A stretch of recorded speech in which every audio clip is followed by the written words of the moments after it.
अस्सलामुअलैकुम, welcome to MTS 603 numerical analysis का आज हमारा लेक्चर नंबर 15 है। लेक्चर नंबर 15 में हमने ईगन वैल्यू प्रॉब्लम को डिस्कस करना है। फर्स्ट ऑफ ऑल आप यहाँ पे देखें कि जो हमारे पास होता है a मल्टीप्लाई एक्स और ये किसकी इक्वल आता है लैम्डा एक्स। आप यहाँ पे देखिए ये जो हमारे पास लैम्डा है, lambda is the eigen value. जो लैम्डा होती है वो क्या है, ईगन वैल्यू है। And X is the corresponding eigen vector. और जो एक्स है मीन यहाँ पे हमारा एक्स दिया गया है, ये क्या है, ये हमारा ईगन वेक्टर है ऑफ द मैट्रिक्स ए, एक मैट्रिक ए का। नेक्स्ट अब यहाँ पे इस लेक्चर में जो सबसे ज़्यादा इम्पोर्टेंट चीज़ है वो है power method and Jacobi method. इस लेक्चर में हम पावर मेथड को जो है वो डिस्कस करेंगे। यहाँ पे देखें, to compute the largest eigen value and the corresponding eigen vector of the system. ये हमारे पास एक ए मैट्रिक है, इससे हम मल्टीप्लाई करेंगे एक्स के साथ और इस इक्वल लैम्डा एक्स। तो यहाँ पे हमारे पास क्या आएगा, एक हमारे पास ईगन वेक्टर आएगा और एक हमारे पास क्या आएगी, ईगन वैल्यू होगी। ये वाला जो पार्ट है ये आपका क्विज पॉइंट ऑफ व्यू से इम्पोर्टेंट है। यहाँ पे जो हमारे पास ए है ये हमारा क्या है, मैट्रिक इज अ रियल, वो रियल है।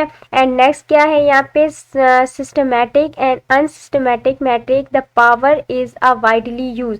सबसे पहले हम इसमें क्या करेंगे, हमारे पास 4 स्टेप होंगे। फर्स्ट स्टेप में हम क्या करेंगे, choose the initial vector such that the largest element is unity.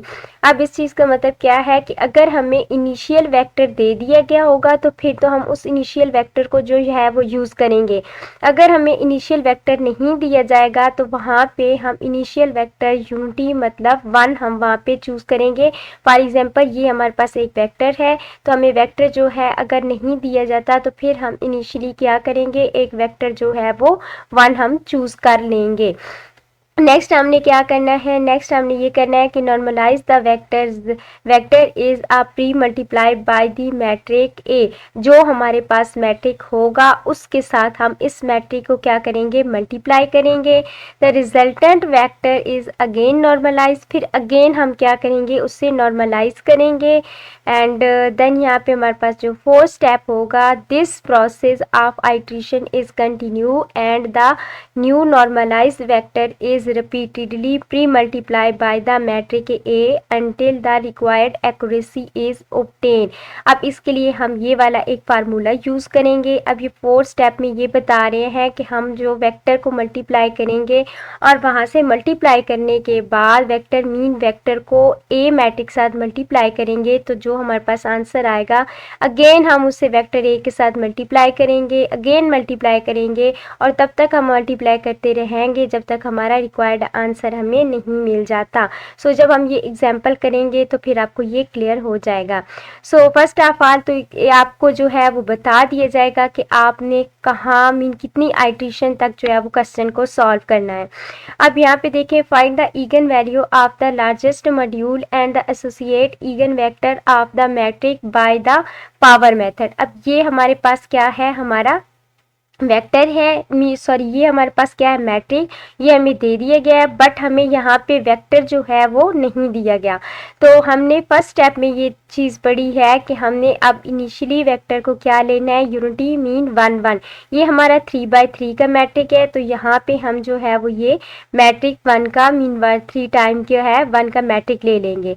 अब हमने क्या करना है, हमने फार्मूला यूज़ करना है और इसे सॉल्व करना है। अब ये किस तरह से करना है, चले हम पहले वो देखते हैं जी। तो फर्स्ट ऑफ ऑल ये हमारे पास वही ए मैट्रिक है। अब इस ए मैट्रिक के लिए हमने क्या करना है, चूज एन इनिशियल वेक्टर, और इनिशियल वेक्टर में हमने क्या लिया, 1 1 ले लिया।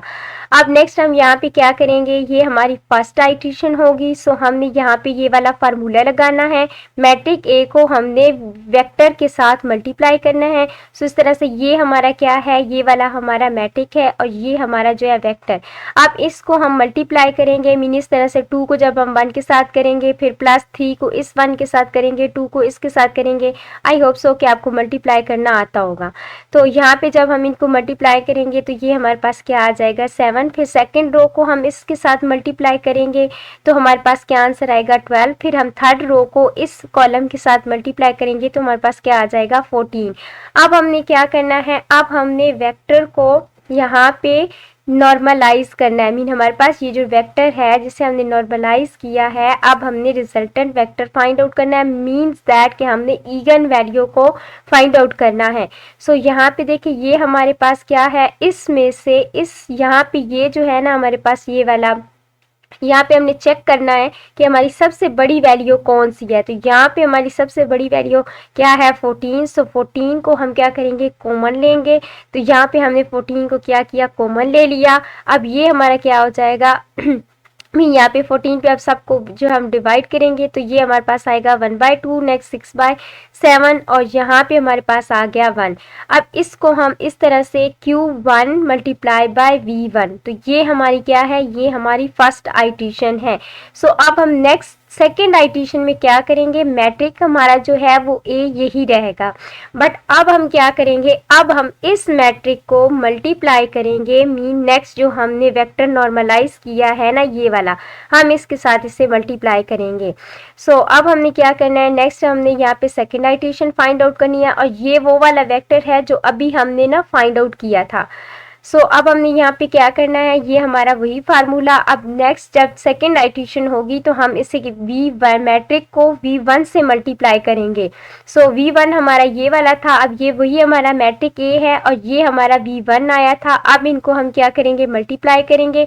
सो मल्टीप्लाई करने के बाद हमारा जो आंसर आएगा वो 39/7, 67/7 एंड 171/14। अब हमने चेक करना है कि इसमें से सबसे बड़ी वैल्यू कौन सी है। अगर इस तरह से आपको पता चल जाता है कि सबसे बड़ी वैल्यू कौन सी है तो फिर तो अच्छी बात है, आपको नेक्स्ट ये वाला स्टेप करने की ज़रूरत नहीं। अगर आपको इस तरह से देखने से पता नहीं चलता कि बड़ी वैल्यू कौन सी है तो देन आप क्या करें, 39 है इसको 7 पे डिवाइड कर दें, फिर 67 को 7 पे डिवाइड कर दें, फिर 171 को 14 पे डिवाइड कर दें। तो ये तकरीबन आप जब डिवाइड करेंगे तो आपके पास जो आंसर आएगा वो इस तरह से आंसर आएगा। तो फिर आप ये वाला स्टेप कर लें। अगर आपको यहाँ से डायरेक्ट पता चल रहा है कि हमारी बड़ी वैल्यू कौन सी है तो फिर आपको ये वाला स्टेप करने की ज़रूरत नहीं है। सो जब मैंने ये स्टेप किया तो यहाँ पे मेरे पास सबसे जो बड़ी वैल्यू आ रही है वो ये 12.2148 आ रही है। अब मैंने क्या करना है, यहाँ से मैं से कॉमन ले लूँगी। सो फर्स्ट ऑफ ऑल तो हमने यहाँ पे लिखना है नॉर्मलाइज द रिजल्टेंट वेक्टर। तो यहाँ से हमने क्या किया, बड़ी वैल्यू को कॉमन ले लिया। उसके बाद हमारे पास जो वैल्यूज़ आएंगी वो ये आएंगी। अब हमारे पास मैट्रिक कौन सा बन गया, ये वाला बन गया। अब हमने क्या करना है, अब हम यहाँ से जो है वो थर्ड आइट्रेशन को फाइंड आउट करेंगे। सो अब हम क्या करेंगे, यहाँ पे ये जो हमारे पास वैल्यू है Q, मीने से हम राइट करेंगे Q2 और V2। सो नेक्स्ट हम थर्ड आइट्रेशन फाइंड आउट करेंगे। सो ये हमारे पास क्या है, थर्ड आइट्रेशन, ये हमने अभी जो है वो वेक्टर जो फाइंड आउट किया है ये हमारे पास वो वाला वेक्टर है। सो अब हमने इसके लिए फार्मूला लगाया, ये हमारी थर्ड आइट्रेशन है। सो आपने इस तरह से U के ऊपर जो है वो 3 राइट करने के बाद मैट्रिक A को V2 के साथ, जो ये वाला V2 अभी हमने फाइंड आउट किया, इसके साथ हमने मल्टीप्लाई करना है। सो इस तरह से हमने मैट्रिक को राइट करने के बाद अब हम इसे क्या करेंगे, मल्टीप्लाई करेंगे। सो मल्टीप्लाई करने के बाद आपके पास जो आंसर है वो ये आ रहा है। अब हमने चेक करना है कि इनमें सबसे बड़ी वैल्यू कौन सी है। तो आप यहाँ पे देखें 11.935672, ये हमारे पास क्या है, सबसे बड़ी वैल्यू है। सो इसे हम क्या करेंगे, यहाँ से पहले नॉर्मलाइज दी रिजल्टेंट वेक्टर और यहाँ पे हम क्या करेंगे, इसे कॉमन लेंगे। तो नेक्स्ट हमारे पास क्या हो जाएगा, 0.4, ये वाली वैल्यू हमारे पास आ जाएगी। अब इस वैल्यू को यहाँ पे हम इक्वल बोलेंगे, मीन Q3 एंड V3। अब अगर आपने 4 आइट्रेशन फाइंड आउट करनी है तो वहाँ पे आप ये वाला मैट्रिक लेंगे और इस जो है मैट्रिक को आपने इस वाले मैट्रिक मीन A मैट्रिक के साथ, ये वाला वेक्टर है हमारा, ये हमारा वेक्टर कौन सा है, ये V3 है। इस V3 वेक्टर को आप इस A मैट्रिक के साथ क्या करेंगे, मल्टीप्लाई करेंगे।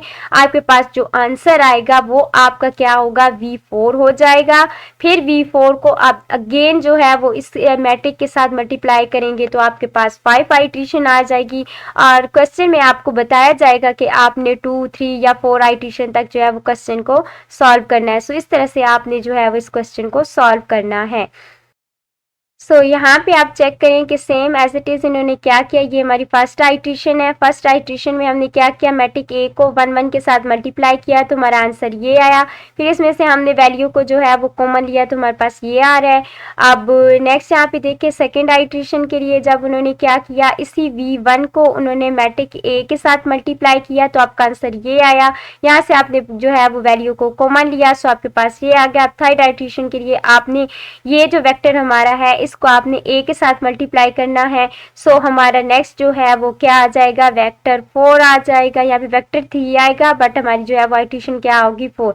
अब 4 आइट्रेशन को जब आपने परफॉर्म करना है तो आपने ये वाला जो आपके पास आ रहा है वेक्टर आप इसे इसके साथ मल्टीप्लाई करेंगे, मीन 1 के साथ मल्टीप्लाई करेंगे। मैट्रिक हमारा 1 है ना तो आपने इसे मैट्रिक 1 के साथ मल्टीप्लाई करना है। सो आपकी ये 4 आइट्रेशन आ जाएगी। यहाँ पे ये डायरेक्ट सॉल्व किया गया, आपने डायरेक्ट नहीं करना बल्कि आपने यहाँ पे जैसे ये हमारे पास आई है ना, ये वाला हमारे पास आ रहा है तो अब आपने क्या करना है, इसे वेक्टर ए के साथ मल्टीप्लाई करना है। तो फिर आपका नेक्स्ट जो है वो आइट्रेशन, मीन क्वेश्चन में आपको 5 आइट्रेशन 6 आइट्रेशन या 7 आइट्रेशन कभी भी नहीं बोला जाएगा। मिनिमम आपसे कहा जाएगा कि आप 2 या फिर 3 आइट्रेशन फाइंड आउट करें और मैक्सिमम आपसे 4 आइट्रेशन ही कहा जा सकता है। इतना मिड टर्म के पेपर में हमारे पास टाइम नहीं होता कि हम इतने लंबे लंबे वहाँ पे वो क्वेश्चन को सॉल्व करने बैठ जाएं।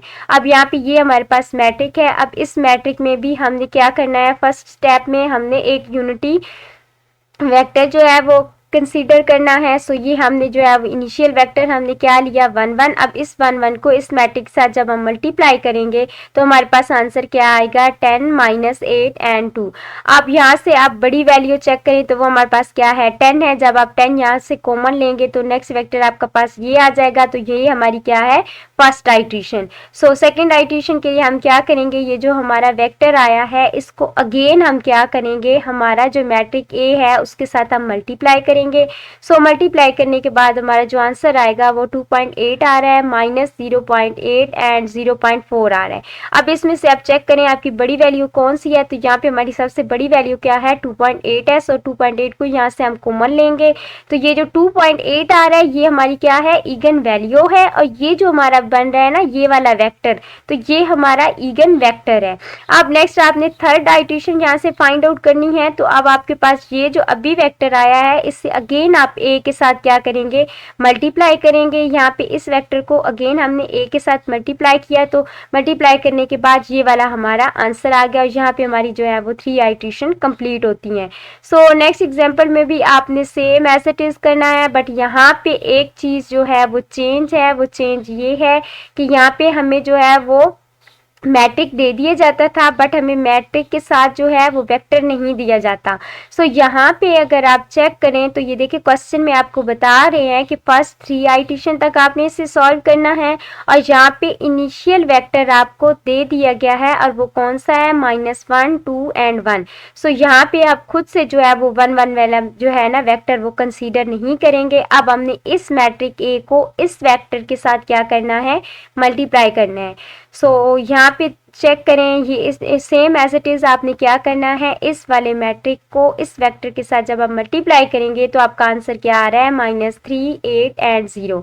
अब यहाँ से हमने बड़ी वैल्यू को फिर से कॉमन लेना है तो यहाँ पे बड़ी वैल्यू क्या है 8 है। जब हम 8 को कॉमन लेंगे तो हमारे पास जो इगन वेक्टर बनेगा वो -3/8 1 and 0 बनेगा। सो ये हमारी क्या है ये फर्स्ट आइट्रेशन है। अब हमने सेकेंड आइट्रेशन में क्या करना है, ये जो हमारा वेक्टर है ना इससे हम अगेन क्या करेंगे इस ए मैट्रिक के साथ क्या करेंगे मल्टीप्लाई करेंगे। सो आपने क्या करना है इसे ए के साथ मल्टीप्लाई करना है, साथ साथ ये फार्मूला आप लिखते जाइएगा फिर आपको इजी होगा। अब यहाँ पे जब हम इस मैट्रिक को इस वेक्टर के साथ मल्टीप्लाई करेंगे तो हमारा आंसर आएगा -1 0.3575 और यहाँ पे आएगा 4.75 और यहाँ पे आएगा -1। अब हमने क्या करना है इसमें सबसे बड़ी वैल्यू हमारे पास क्या है 4.75। अब ये वाली वैल्यू जब हम यहाँ से कॉमन लेंगे तो हमारे पास ये वाला वेक्टर बन जाएगा। ये हमारी इगन वैल्यू आ गई और ये हमारा क्या है इगन वेक्टर। अगर आपसे पेपर में कहा जाए कि आप जैसे इगन वैल्यू और इगन वेक्टर फाइंड आउट करें तो अगर आपको वेक्टर जो है वो दे दिए जाए तो फिर और मैट्रिक दे दी जाए तो आप दोनों को जो है मल्टीप्लाई करेंगे। मल्टीप्लाई करने के बाद जो आपकी सबसे बड़ी वैल्यू उससे आप कॉमन ले लेंगे तो ये वाली वैल्यू आपकी इगन वैल्यू होगी और ये वाला आपका क्या होगा, इगन वेक्टर होगा।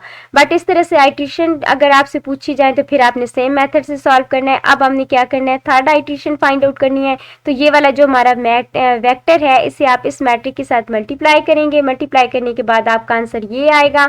अब इसमें से सबसे बड़ी वैल्यू हमारी कौन सी है, वो ये 4.9998 है। तो आप इसे कॉमन लेंगे तो नेक्स्ट आपके पास ये बन जाएगा। सो यहाँ पे क्वेश्चन में उन्होंने बोला था कि आप 3 आइट्रेशन तक जो है आप इसे परफॉर्म करें, तो वो हमने यहाँ पे ये हमारी एग्जाम्पल कंप्लीट होती है। सो यहाँ पे हमारा लेक्चर नंबर 15 भी जो है वो कंप्लीट होता है। अगर आपका कोई क्वेश्चन है या फिर आपको किसी चीज़ की समझ नहीं आई तो आप नीचे कमेंट में पूछें। अल्लाह हाफिज़।